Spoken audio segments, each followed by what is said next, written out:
Welcome to Opinions, Friendly to Seniors. And that's the name of the program, Norm. It's Opinions. We have our own opinions. And of course, Normand Gauthier is with us here on this particular edition of Opinions. A very important year, an election year in Sudbury. And both Norm and I are on the board of Friendly to Seniors. Vice President Norm, for how many years now has this been? I don't know. Since Friendly to Seniors started many years ago. Many years ago. And of course, we're really concerned about seniors in the community, but not only seniors, really. If you're friendly to seniors, you're friendly to everybody. That's what we think. Well, I hope I am. I hope I am, because as a human being, what is more important than being friendly to everybody? The basis of it all, maybe, huh? Yeah. It's a good start. Now, you're out in Azilda. You're not really in what we would call the congested downtown area of Sudbury, which it seems like our politicians mainly concentrate on. But how do people really, out in the valley, out in Azilda, out in Valcarron, out in Hanmer, Cape Real, these other areas of the city, how do they really feel about the downtown area, in your opinion? That's a good question, and it's something that I've been thinking about for a long time. There are things that I agree with, but most things I don't. Such as bureaucrats coming out with, 2 times, 3 times, 4 times a year with a folder that they called My City. They can call it My City, but I have a lot of problem trying to call it My City for me, because we don't live in downtown Sudbury. So you think they concentrate more on where they live? Because I don't think that a lot of our staff, in particular, some of our counselors, of course, live in the other areas, but a lot of the staff are primarily downtown people, and a lot of them are, I know I did a report at one time, and I discovered that many of them live actually in the south end of our city, which is considered to be one of the more affluent areas. And it shows, yes, it shows. There's no doubt about that. What is the solution? They're talking now of electing councillors at large instead of in wards. What do you know? What do I know? Well, what do I know? It's what do I believe. What I believe in, that it should not happen, on grounds that right now past have proven that the people from downtown Sudbury, the downtown area, are the ones that are making the balls and throwing the balls and playing with all the balls, and we from the outskirts are standby. We're looking at them. I remember the days when Azilda was Azilda, when Rayside was Rayside. I remember the days when it was Rayside Balfour. It was a community event. It was a community organization that was looking forward to the community. Now they're looking forward, or we are looking forward to what? Being recognized someday? Well, some people feel that the system we had before, that is regional government, where we did have the separate towns, even, we had the separate city actually within it, we had Sudbury, and then we had, of course, our other city out in the valley, and then we had the other towns too, and some people look back more fondly on that as possibly a better arrangement than what we have now. What's your opinion? Based on this, the communities in the outskirts haven't got much to say. Well, they're talking about building $85 million for a new arena, or a new arena complex, call it whatever they want. Where will they build that? Where will they build that? Okay, they can't build that on the present site, especially after them saying that they got to keep the use of this arena while the construction is on. Right. But they won't build it in Azilda or Coniston or Cape Real. I've heard it said that it has to be downtown, but my experience is that if you're going to any event downtown, if there happens to be something on at the arena and you want to go someplace else, it's very difficult to get parking. It's mind you, we don't have the parking that we used to have at the former market, and one of the downtown parking structures has been recently condemned. So it means that it's very, very difficult to see how you can accommodate more of these particular structures. Not only the arena, they're talking about a new library, a new art center. Casino? And casino. Casino downtown? It does sort of, well, I guess it... And they have a problem with parking already? Yeah. Okay, now why fix or trying to fix what's not broken? If OLG wants to enhance the lottery system in the community, they can do it on its present site where there is lots of parking, there is lots of free air, okay, there's lots of room for everybody.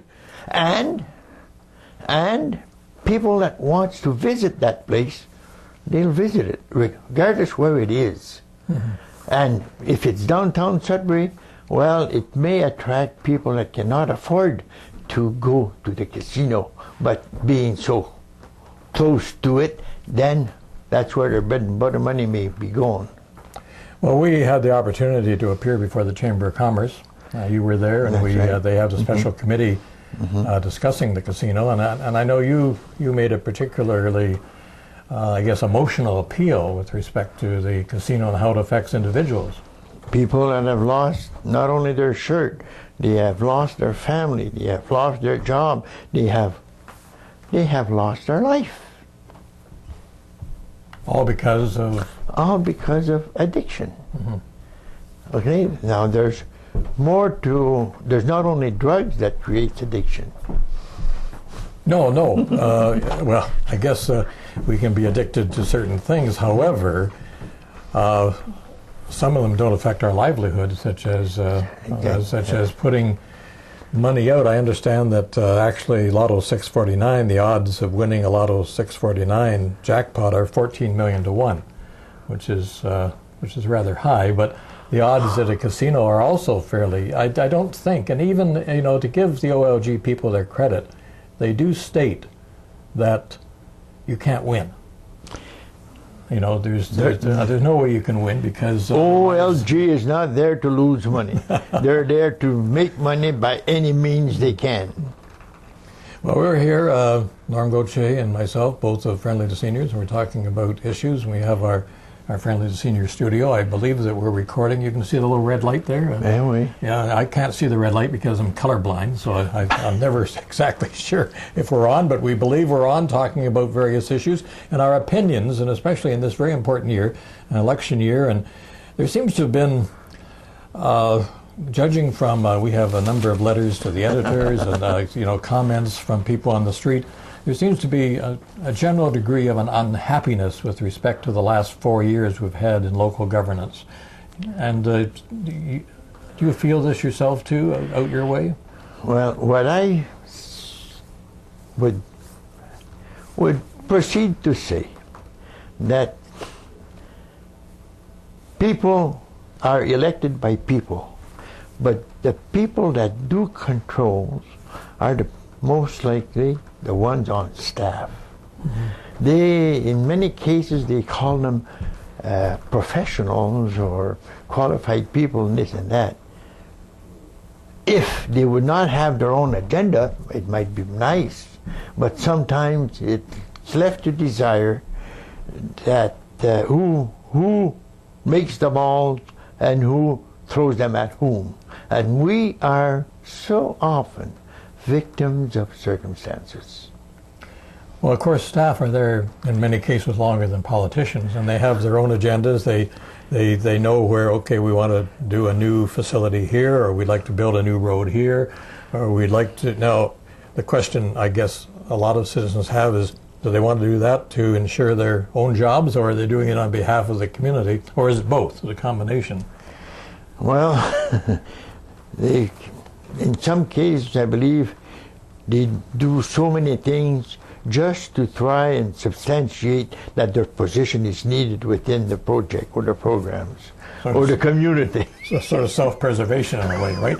So the role of a politician then is to sort of sort of control that or mitigate to a certain extent? Well, I think one of the questions is just one example, like the Mealy Drive extension. There's something interesting that many people have. It's a multi-million dollar, and I know that one of our meetings we had, the transportation director of transportation said, well, we have to make sure that the roundabouts on the Mealy Drive extension accommodate those slurry trucks, you know. And it made you wonder, are we building some of this to satisfy some of our large employers, or are we building it to satisfy the average citizen? I have not looked into the Mealy Drive project itself as such, but if it would, to a reasonable extent, improve the traffic conditions within the downtown Sudbury, it might be. How does it affect? Now you're out in Zelda. You know, out there to Zelda. There's the road goes out to Zelda, Chelmsford. Then we have the other road, the main road going out into the valley, out in the Han River, Valcaran area. Then we have, of course, going out to Garson, out to Falconbridge. These are 4-lane highways. That's right. Serving our northern section, right? Which seems... And they run into a bottleneck. Yeah, what happens? They run into a bottleneck. And the bottleneck. So it's sort of like a funnel. That's right. You're funneling all this into... But is there any solution to that? That's a good question. Yeah. There could be many solutions to it if they promote expansion within the areas instead of within. Okay, the city can only take so much, and I believe that at this time that the city is loaded, it's full, and whatever improvements that must and should be made in the extended areas. Is there enough, like, people come to Sudbury to shop, of course, but you also have shopping facilities in the so-called outlying areas as well. But are they sufficient enough to support the communities around them? Well, the experience I had in the past as a member of the Committee of Adjustment and Land Use Committee, at that time, that's when the big boxes came in. My family were the owners of a little retail business in the community. The big boxes killed them all. Killed them all. I could make a list of 27 businesses that were and that came to Azilda itself, and they're not existing anymore. Why?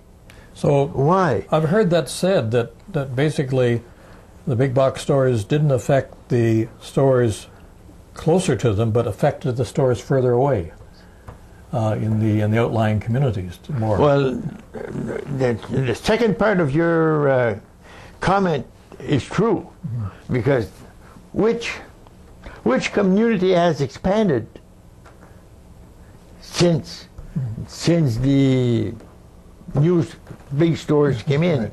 Okay, and where did they come in? They came in the city. And I know that the big box store people tell me that 40 to 50% of their customers come from outside. Right. Outside. Well, what do they call outside? Do they call outside the city of Greater Sudbury, or? Well, I think it's a combination. I know that many come from Verner and Warren and other there's some Lake of that. and that sort of thing too. Yeah. But I know that quite a few as well come definitely from Zelda, Chelmsford, the Valley, and Lively, and that So it was something that we were warned about. Yeah. There's another thing that falls in the program too. I was in business 60 years ago. Right. We talk about your early retirement, right? And at that time, there was a rapport between the business people and the community. Today there's no more loyalty. It's the almighty dollar that counts, regardless what junk you buy. And this is what is happening. This is what is killing the family enterprises. And a few years ago, it was a little business that was the backbone of the economy in the country. Today, there's no more backbones. You know, the whole issue, and we, of course, through our Friendly to Seniors program, we've developed material that we do give to businesses, large and small, and you know, tell them that while many seniors are quite capable of looking after themselves, they're just as spry and lively as they were when they were, well, maybe 40 and 50.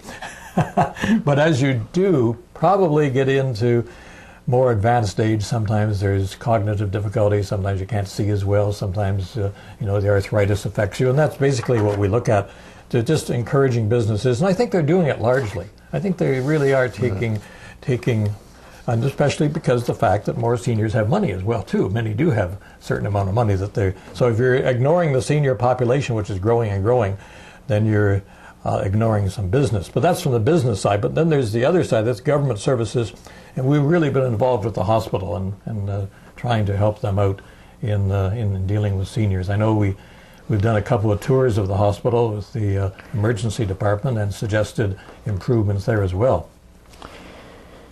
Well, I was part of the restructuring committee 15, 20 years ago with the hospital review.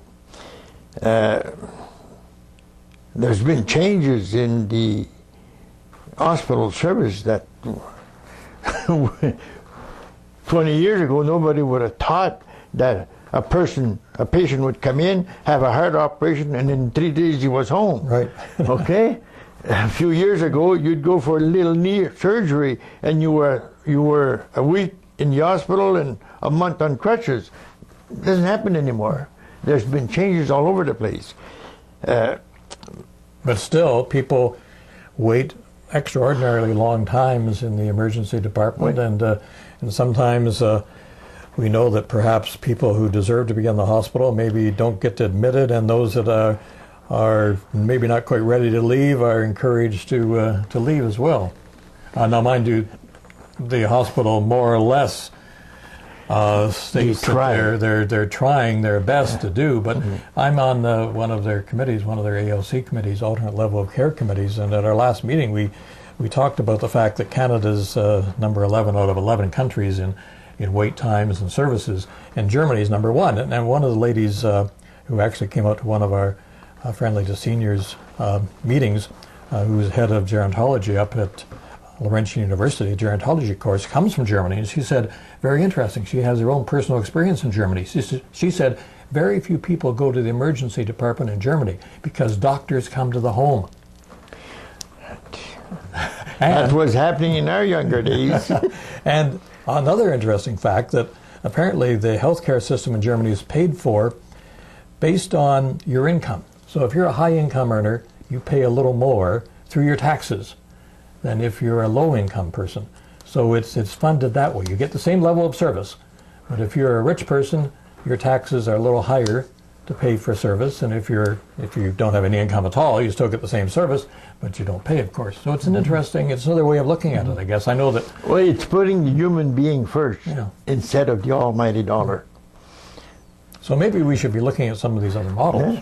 But I know that... that sounds interesting at first glance, okay? Well, I think that we're getting to the point, and based on my own personal observations, some of the different service providers are now talking to each other now. Now, this didn't happen before. As you know, we've been in several meetings, That's right. and we were surprised by the fact that one group didn't know what the other group was doing. And, of course, there's the matter of personal support workers, which are really a level of care that deals with those people in their own homes. This is something that has come to the fore recently. It was low pay, great distances to travel, some without proper training. This is a real issue as well. Education is an important factor in all fields, and that's happening in the health services too. With the personal support workers, many who are earning a very limited wage, looking after people in the home, when the opportunity comes to looking after people in an institution, then they jump at that because the wages are a little higher. So there's no incentive really to stay in the situation of looking after people in their homes, which we all realize is very important, but for keeping people out of the system itself. Now, how do you solve these problems? That problem is as broad as it's long, because the human being itself, there's a lot of people that it's me, myself, and I. Whatever I can draw from anybody, anywhere, that's what I do. It is unfortunate that this is happening, because there's some people that really needs care, but the system cannot get to them, and there are people that don't need care, but they can still get it. And the abuse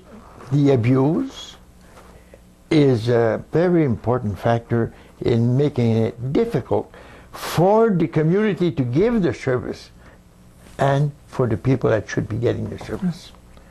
And I know we have a system, of course, in Canada whereby it's a sort of a private system with respect to our medical professionals, because they operate on almost a fee-for-service basis. That's right. And rather than a salary basis, and sometimes, I know there's the old joke, if you go see enough doctors, they're going to find something wrong with you for sure.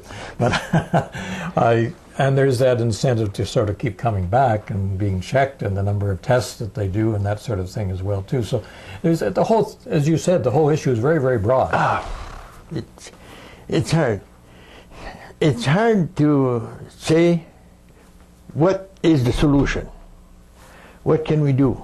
How about for us older folks, though, because we're the ones that they say need the most care close to the end of life. They say that a lot of us are never go near a doctor, you know, lucky ones, until they get to the point where they're going to leave this this existence, and then and that costs a little bit of money. It's almost as if the system begrudges the amount that it costs to take care of us in the final days. I heard that comment before, that if it wouldn't be so costly, it would be better. But science fiction. Again, it all falls into who gets the service that they should be getting, and who's getting service where they should not be getting it, and how to draw the line in between, how to establish rules and conditions that will be observed to treat the people that need to be treated at their proper time. Well, there's other solutions. I know I was just mentioning, I read a science fiction story when I was young, and they dealt with the old folks. They just went from door to door, and every fifth one they shot. But I have a better idea. I think that really... I wasn't home when they went by. Don't answer the door. I know that I thought that actually that, you know, for the walk-in clinics they should charge something, you know, but maybe $10, but with that $10 you get a $5 lottery ticket or something. You know? Well, but with our election coming up, you know, you were a private business person. You've been retired for many years. I think you mentioned to me that your role in the community now, I described you as a facilitator because you do so much, but you said you're more like a watchdog in a sense. Well, I'm involved with senior citizen complex, two of them in Isilda. Right. And I enjoy being involved with these people, with the clientele. But I find it, I find the project, the way it's conceived, very expensive for the taxpayer. Why is that? I mean, we know that, you know, a lot of older seniors just can't afford going into a regular retirement home paying sometimes up to $4,000 a month, you know, for a couple, or $2,500 for a single person. That's a lot of money. That's a lot of money. I know they get food and all that stuff too as well, but I mean, how do we handle, now the cost of buying a home now is 8 times average salary. It used to be about 4 or 5 times. That's for an average individual. It makes it very difficult even for young people to buy homes, or even middle-aged people. But for seniors living on fixed income, they would like to have something maybe about, $400, $500, $600 a month, but instead it costs about $1,200 a month. Is there any answer to that sort of thing? Again, that's a good question, John. I'm good at the questions, aren't I? Yeah. Government programs, well, 25 years ago there was quite a blow-up in senior citizen non-profit housing complexes. That's right, yeah.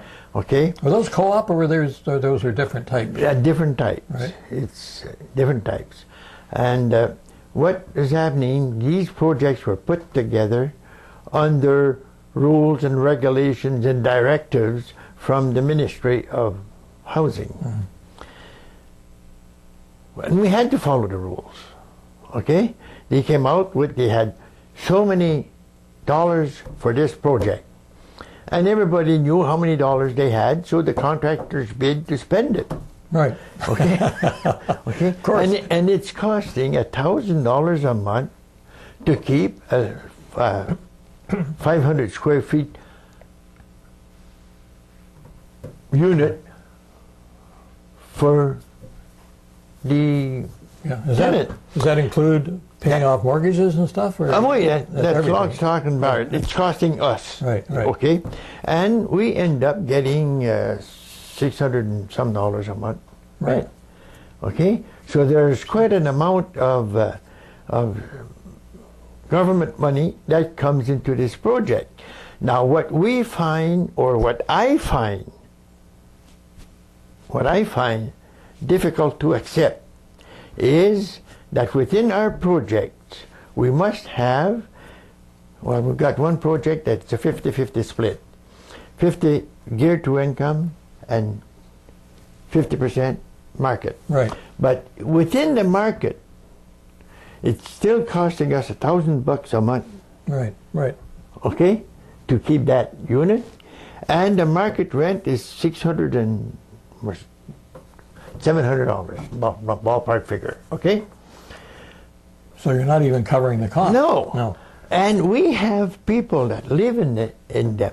These projects were conceived to help people that needed accommodation. Right. Okay. Now we have people that are selling $200,000, $300,000, $400,000 property that moves in there because they won't have snow to remove.